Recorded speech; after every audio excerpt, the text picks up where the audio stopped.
वज़ीर आज़म शहबाज शरीफ ने तहरीक इंसाफ को एक बार फिर बातचीत की दावत देते हुए कहा है कि हुकूमत सिद्क़ दिल से मुज़ाकरात के लिए तैयार है। PTI हम हाउस कमेटी की कार्रवाई को आगे बढ़ाने के लिए तैयार हैं। हाउस कमेटी 2018 और 2024 के इलेक्शन की तहकीकात करे। इसी तरह पार्लिमानी कमेटी 26 नवंबर के धरने और 2014 के धरने का भी इहाता करे। हमने नेक नीति के साथ मुज़ाकरात किए और PTI को साज़गार माहौल फराहम किया, मगर ये बातचीत से भाग रहे हैं। 2018 के इलेक्शन पर इमरान खान ने जुडिशल कमीशन नहीं बल्कि पार्लिमानी कमेटी बनाई थी। ये अपने गिरेबान में झांके मुक इंतशार के जरिए मजीद किसी नुकसान का मुतहम्मिल नहीं हो सकता। मेरे ख्याल से शरह सूद में कम अज़ कम 2% कमी होनी चाहिए थी।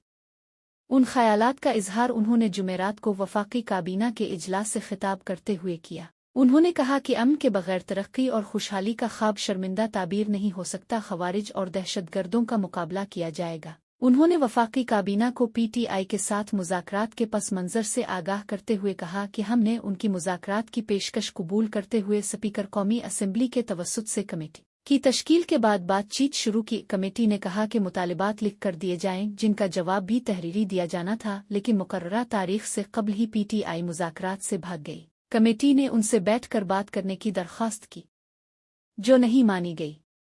उन्होंने कहा कि 2018 के इलेक्शन के बाद जब हम काली पट्टियां बांधकर ऐवान में दाखिल हुए तो इमरान नियाजी ने कहा कि वो हाउस की कमेटी बना रहे हैं। उनकी बनाई गई कमेटी का एक आध इजलास हुआ, इसके बाद वो दिन गया और आज का दिन अगाहिया अपने गिरेबान में झांके।